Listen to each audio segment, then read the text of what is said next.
Hello everyone, जैसा कि आप देख सकते हैं इस वाली वीडियो में बात करने वाले हैं परसेंटेज की। देखो, परसेंटेज एक ऐसा टॉपिक है ना जो बहुत ही इम्पोर्टेंट है बैंक पीओ, क्लर्क और एसएससी जैसे एग्जाम्स के लिए। बट इससे रिलेटेड डाउट लोगों को बहुत होते हैं, बिकॉज जितनी भी वीडियोस आप देखते हो उसमें कॉन्सेप्ट नहीं, केवल क्वेश्चन सॉल्व कराए जाते हैं। बट इस वाली वीडियो में हम सारे कॉन्सेप्ट बहुत अच्छे से कवर करेंगे। बस इस वाली वीडियो को आप अच्छे से एंड तक देख लेना, बिकॉज इस वीडियो के बाद आपको परसेंटेज रिलेटेड कोई डाउट रहेगा नहीं। वीडियो को शुरू करते हैं। सबसे पहले हम समझेंगे परसेंटेज होता क्या है। देखो, सिंपल सी बात है, परसेंटेज जो होता है वो दो वर्ड से मिलकर बना होता है, पर एंड सेंट। पर का मतलब होता है अपॉन और सेंट मतलब होता है 100। मतलब अगर कहीं आपको परसेंटेज दिखे तो अपॉन 100 करना। जैसे हमारा 50%, इसको हम लिखते हैं 50/100। तो इससे हमारी फ्रैक्शनल वैल्यू आ जाती है। वैसे ही हमारे पास अगर 60% है तो उसको हम लिखते हैं 60/100। तो बेसिकली परसेंटेज का मतलब होता है अपॉन 100। अब हम समझते हैं परसेंटेज आखिर हम पढ़ते क्यों हैं, इसकी ज़रूरत हमें क्या है। इसको हम एक बहुत ही सिंपल सा एग्जाम्पल लेके समझते हैं। मान लो राम और श्याम है। राम ने किसी एग्जाम में 120 मार्क्स स्कोर किया और श्याम ने 90 मार्क्स स्कोर किया। तो हमें कैसे पता चलेगा किसके मार्क्स बेटर हैं। तो ये पता करने के लिए हमें सबसे पहले पता होना चाहिए कि कितने में इन्होंने इतना स्कोर किया है। जैसे राम ने 200 में 120 मार्क्स स्कोर किया है और श्याम ने 100 में 90 मार्क्स स्कोर किया है। बट हमें कंपैरिजन करने के लिए एक रेफरेंस वैल्यू चाहिए और क्वांटिटी सेम चाहिए, ताकि हमें कंपैरिजन करने में आसानी हो। अगर आप केवल इस वैल्यू को देखो तो आपको लगेगा कि ये मार्क्स बेटर है, बट ऐसा नहीं है। अगर आप इसकी परसेंटेज वैल्यू निकालोगे तो ये हमारा होगा इंटू 100 और यहाँ से ये भी हो जाएगा इंटू 100। तो इसको सॉल्व करने पे हमारे पास आएगा 60%। और अगर इसको सॉल्व करें तो ये आएगा हमारा 90%। तो अब बताओ किसके मार्क्स ज़्यादा अच्छे हैं। तो आप यहाँ से इजीली बता पाओगे कि जो श्याम के मार्क्स हैं वो ज़्यादा अच्छे हैं एज़ कंपेरिजन टू राम। इसकी क्लैरिटी के लिए हमें परसेंटेज निकालना बहुत ज़रूरी है। अब हम समझेंगे परसेंटेज में हम कैसे निकालते हैं, कौन सी वैल्यू कितनी ज़्यादा है, कौन सी वैल्यू कितनी कम है। अब मान लो राम, राजू और रामू 3 लोग हैं। राम जो है एक दिन में 200 रुपये कमाता है, राजू एक दिन में 400 रुपये कमाता है और रामू जो है एक दिन में 900 रुपये कमाता है। अगर मान लो हमें पूछा गया हो कि राजू राम से कितना ज़्यादा कमाता है, वो भी परसेंटेज में, तो हम इसको कैसे कैलकुलेट करेंगे। तो सबसे पहले हम देखेंगे राजू का अमाउंट राम से कितना ज़्यादा है। तो राजू 200 ज़्यादा है राम से, ये हमारा हो गया 200। अगर क्योंकि यहाँ पे हमें राम से ज़्यादा पूछा गया है तो यहाँ पे हम राम का अमाउंट लिखेंगे जो कि हमारा 200 ही है, इंटू हो जाएगा 100। यहाँ से हमारा हो जाएगा 100%। ये बात ध्यान देने वाली है कि यहाँ पे हम वो वैल्यू लेते हैं जिससे हमें ज़्यादा या कम पूछा गया। जैसे राम से कितना ज़्यादा है। अगर इसी क्वेश्चन में यहाँ पे राजू और यहाँ पे राम कर दे तो हमारा आंसर बदल जाएगा। जैसे यहाँ हमें पूछा है राम की इनकम राजू से कितनी कम है। तो सबसे पहले हम राम और राजू के इनकम का डिफरेंस निकालेंगे जो कि हमारा 200 आएगा। और यहाँ पे अपॉन में हम वो वैल्यू लेते हैं जिससे कम या ज़्यादा हमें पूछा गया हो। तो यहाँ पे हमें पूछा गया है राम की इनकम राजू से, तो यहाँ पे हम अपॉन में राजू की इनकम लेंगे। यहाँ पे हो जाएगा हमारा 400 इंटू 100। तो इससे ये जाएगा 2 टाइम्स, ये हमारा आएगा 50%। तो देखा, वैल्यू चेंज हो गई।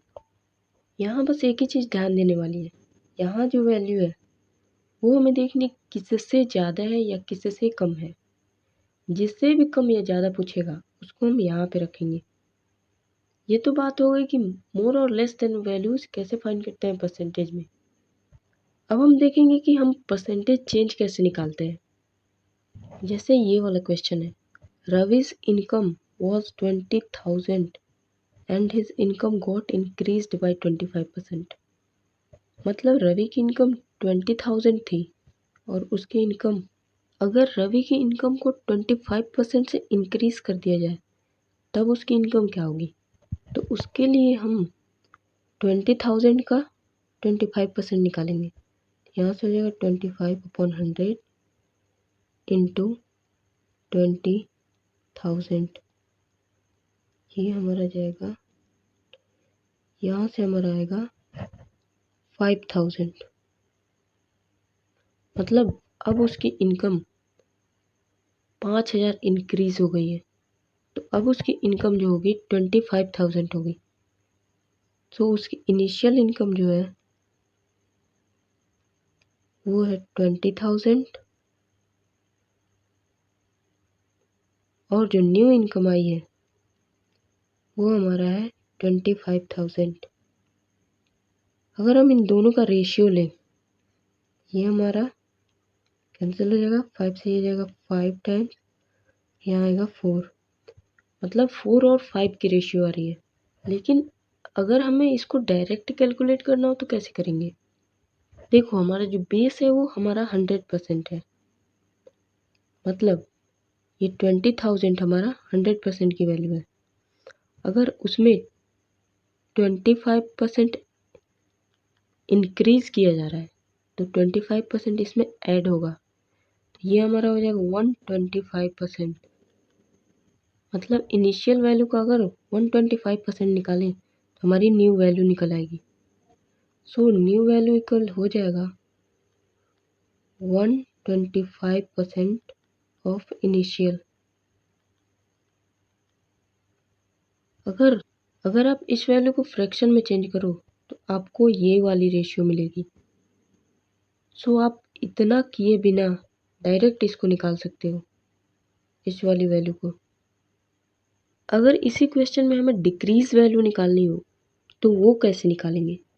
जैसे मान लो अभी 25% से डिक्रीज कर रही है, हमारा 20,000 जो है वो 100% है और उसमें 25% डिक्रीज हो रहा है, हमारे पास आएगा 75% जो कि हमारे इनिशियल वैल्यू का होगा। सो यहाँ से हमारी जो न्यू वैल्यू आएगी वो होगी 75% ऑफ इनिशियल। यहाँ से हमारा आएगा, यहाँ से हम न्यू वैल्यू डायरेक्ट निकाल सकते हैं। सो इसको निकालने के लिए ये हो जाएगा 75/100 इंटू 20,000। ये 2 0 कैंसिल होगा, यहाँ से हमारे पास आएगा 50,000। आई होप आपको इतनी बातें बहुत अच्छे से क्लियर हो गई होगी। अब हम चलते हैं अपने नेक्स्ट कॉन्सेप्ट की ओर। अगर हम 20% को निकालें तो इसको मैं लिख सकती हूँ 1/5। यहाँ जो 1 होता है वो 5 का 20% होता है। मतलब अगर आप 5 का 20% निकालोगे तो वो वैल्यू 1 होगी। जैसे निकाल के देखते हैं, 20/100 इंटू 5 इक्वल, ये हमारा जाएगा 5 टाइम्स, 5 से ये जाएगा 1 टाइम्स। अगर मुझे 40% निकालना है, इसकी वैल्यू होती है 2/5। ये 5 जो है, सॉरी 5 का 40% ये 2 होता है। 5 का 40% ये 2 होता है। मतलब डिनोमिनेटर का इतना परसेंट न्यूमरेटर होता है। जैसे अगर 5 का हम 40% निकालें तो 40/100 इंटू 5 इक्वल, ये जाएगा इससे 5 टाइम्स, ये जाएगा 2 टाइम्स, 5 5 कैंसिल, यहाँ पे हमारी वैल्यू हो गई 2। अगर ये 5 का 20% है तो अगर हम किसी वैल्यू को 20% से इंक्रीज करें तो हमारे पास इनिशियल वैल्यू तो 5 ही होगी, बट यहाँ हमें पता है 5 का 20% 1 होता है। तो वैल्यू अगर 20% से इंक्रीज करेगी, तो अगर इस 5 पे इंक्रीज कर रही है तो हमारी फाइनल वैल्यू 6 हो जाएगी। ये हो जाएगी हमारी न्यू वैल्यू, और इसको हम रेशियो में लिखेंगे क्योंकि ये वैल्यू हमारी रेशियो में है। जैसे हमने पिछले क्वेश्चन में देखा कि वैल्यू हमारी 25% से इंक्रीज कर रही थी, इसको हम लिख सकते हैं 1/4। यहाँ से हमारी इनिशियल वैल्यू आएगी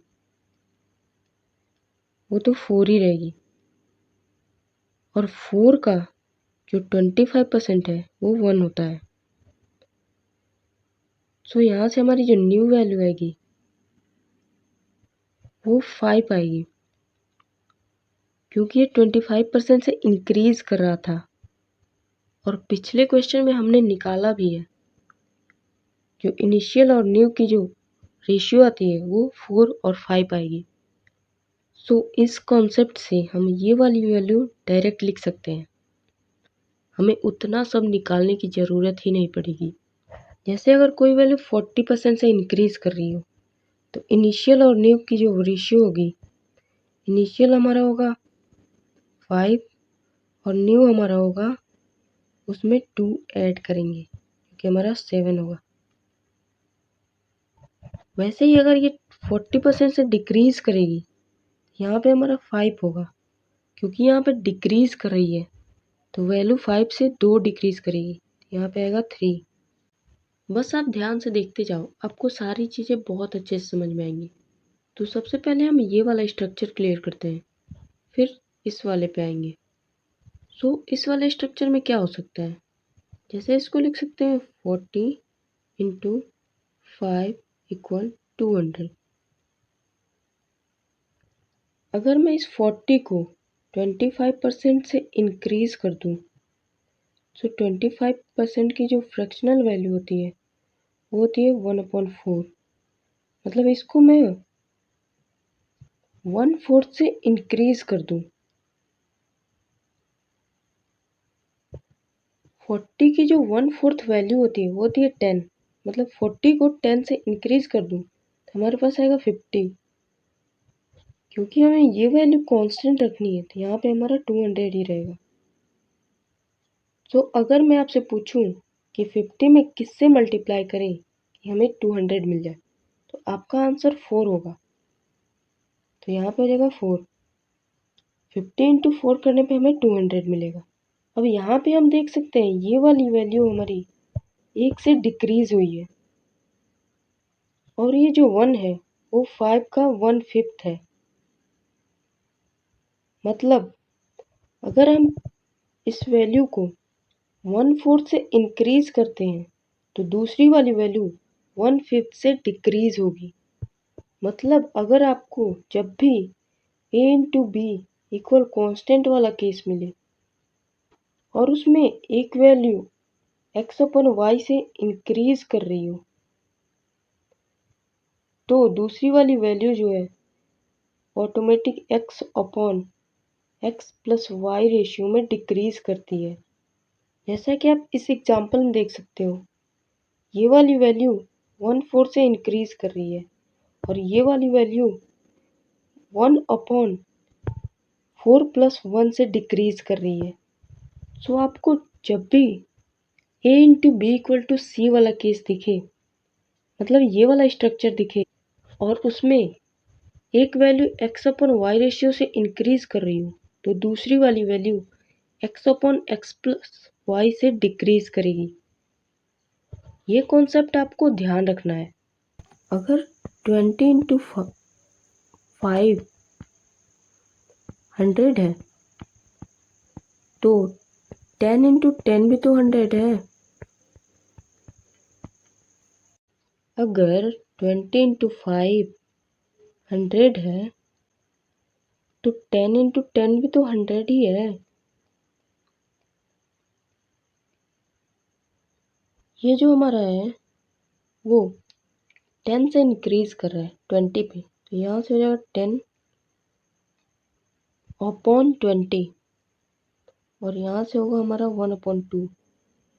मतलब ये 1/2 से डिक्रीज कर रहा है। इस वाले में ये हमारा 5 से इंक्रीज कर रहा है। तो यहाँ पे होगा 5/5, यहाँ से होगा 1/1। मतलब ये वाली वैल्यू 1/1 से इंक्रीज कर रही है, तो ये वाली वैल्यू हमारी 1/2 से डिक्रीज कर रही है। अब ध्यान से देखना, ये वाली वैल्यू x/y से इंक्रीज कर रही है, मतलब 1/1 से इंक्रीज कर रही है। तो ये वाली वैल्यू x/x+y से डिक्रीज करेगी, मतलब 1/1 से डिक्रीज करेगी, जो कि हमारा 1/2 आएगा। अगर कोई वैल्यू x/y से इंक्रीज करेगी तो दूसरी वाली वैल्यू x/x+y से डिक्रीज करेगी। मतलब हमारा न्यूमरेटर सेम है और दूसरे वाले में इन दोनों का सम हो रहा है डिनोमिनेटर में। लेट्स से अगर कोई वैल्यू 3/5 पे इंक्रीज हो रहा है तो दूसरी वाली जो वैल्यू होगी 3/8 से डिक्रीज हो रही होगी इस वाले केस में।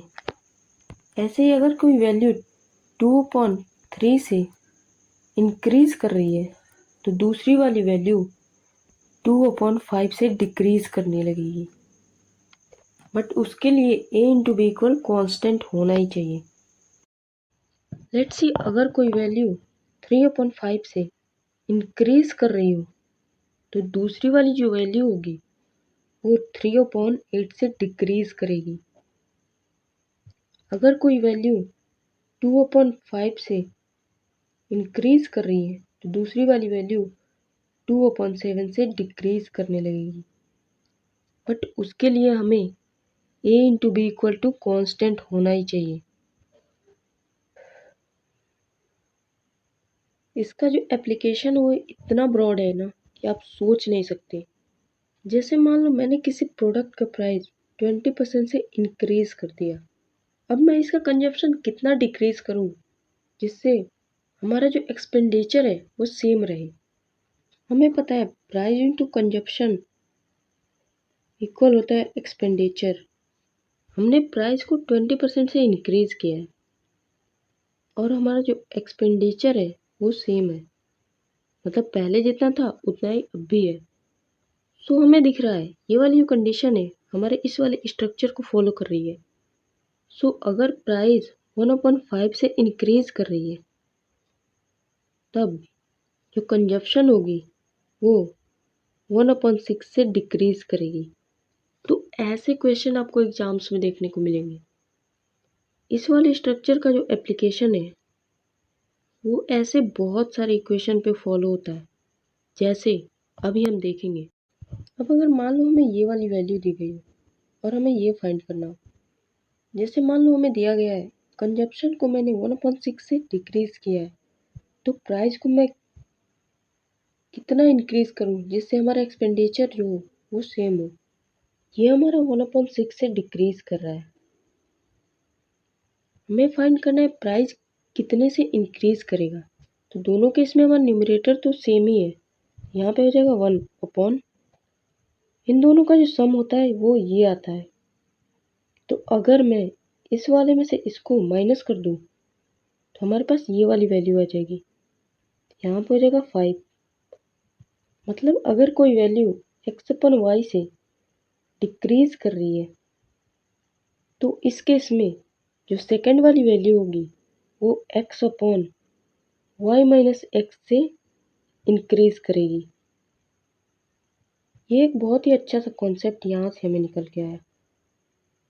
अगर कोई वैल्यू x/y से डिक्रीज कर रही है तो दूसरी वाली जो वैल्यू होगी x/y-x से इंक्रीज करेगी। बस उसके लिए कंडीशन ये है कि दोनों का जो प्रोडक्ट है वो सेम होना चाहिए। इस कंडीशन के एप्लीकेशन बहुत सारे हैं, एक एक करके हम सारे देखेंगे।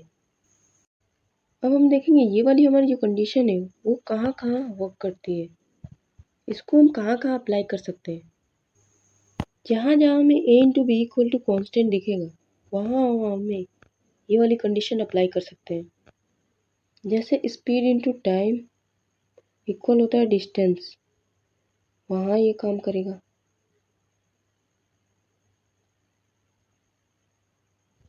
रेट इंटू होता है टाइम इक्वल कॉस्ट, वहाँ पे भी ये काम करेगा।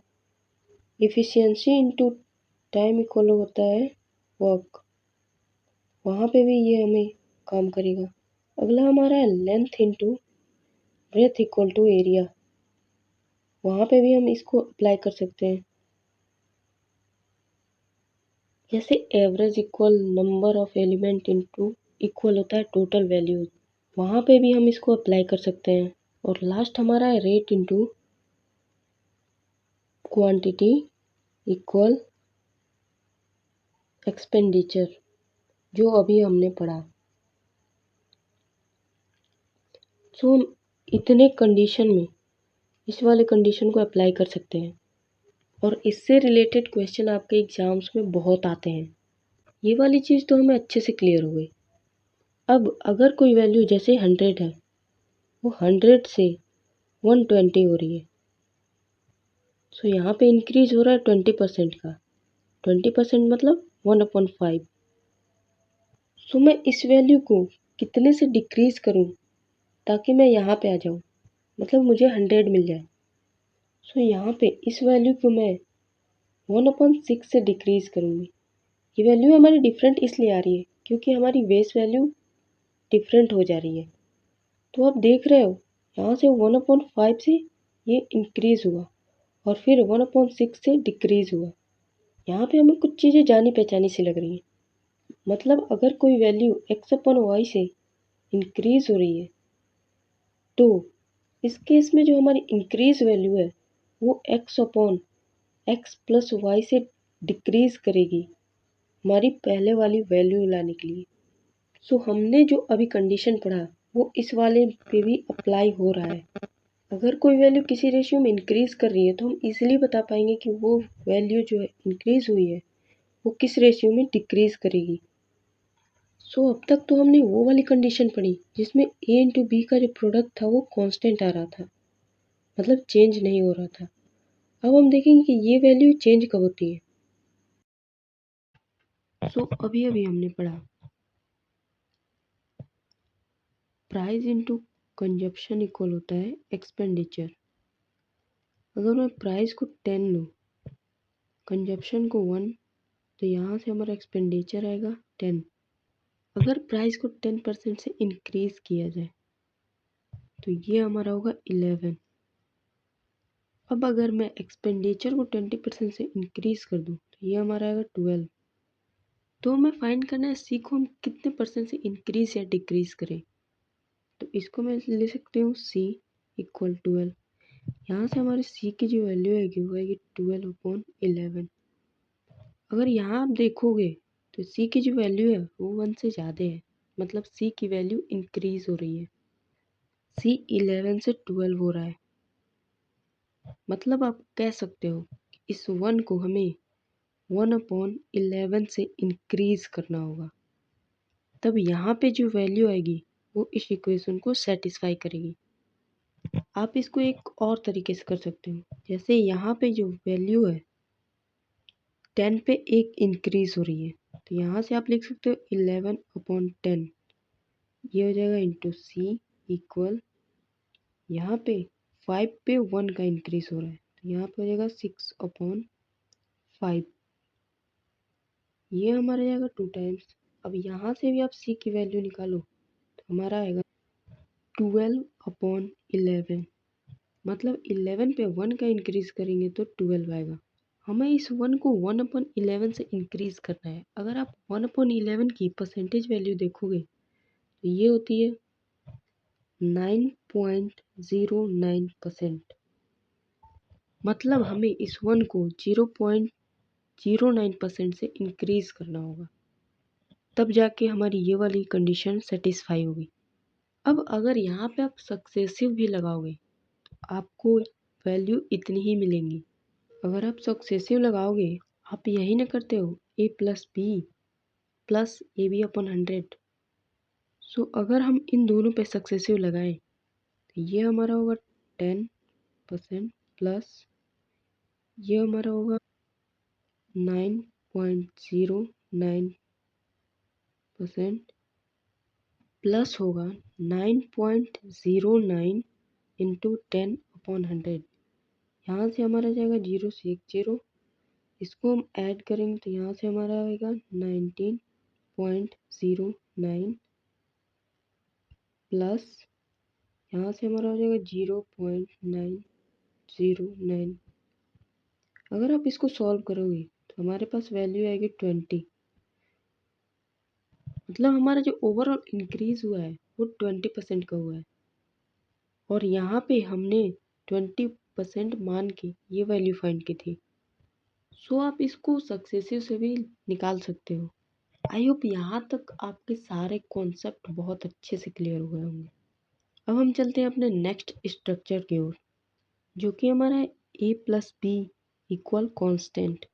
इस कॉन्सेप्ट को हम कुछ ही जगह पर यूज करते हैं, जैसे एक्सपेंडिचर प्लस सेविंग्स इक्वल होता है हमारा इनकम। इस वाले कॉन्सेप्ट को हम ऐसे यूज़ करते हैं, अगर हमारा एक्सपेंडिचर 14 हो और जो सेविंग्स है वो 16 हो, और तब हमारा इनकम जो आएगा वो आएगा 100। अगर मैं एक्सपेंडिचर में 15 का इंक्रीज करूं तो यहाँ से हमारे पास आएगा 55। यहाँ हम इनकम को कांस्टेंट रखेंगे, तो यहाँ पे 100 है तो यहाँ पे भी हमारा 100 ही आएगा। अब मैं 55 में क्या ऐड करूँ कि हमारा 100 आ जाए, तो यहाँ पे हमें 45 करना पड़ेगा। सो यहाँ से हमें पता चल रहा है कि 16 में से अगर मैं 50 को माइनस करूँगी तब जाके हमारा 40 मिलेगा। लेकिन हमें तो यहाँ पे वैल्यूज़ दी गई थी, तब हमने यहाँ पे 15 पता कर लिया। अब बहुत ही ध्यान से समझना कि ये 15 हमारा आता कहाँ से है। 15 ही नहीं, मतलब यहाँ जो वैल्यू है वो आती कहाँ से है।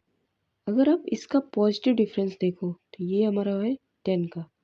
अगर इसका आप पॉजिटिव डिफरेंस देखोगे तो ये हमारा है 20। अब 20 प्लस 10 करोगे और अपॉन में 2 करोगे तब हमारे पास जो वैल्यू आएगी वो आएगी 15। और ये जो 15 है वो ये वैल्यू होती है। मतलब अगर आप एक वैल्यू को इंक्रीज कर रहे हो तब हमें दूसरी वैल्यू को कितना डिक्रीज करना है वो हमें इससे पता चलता है।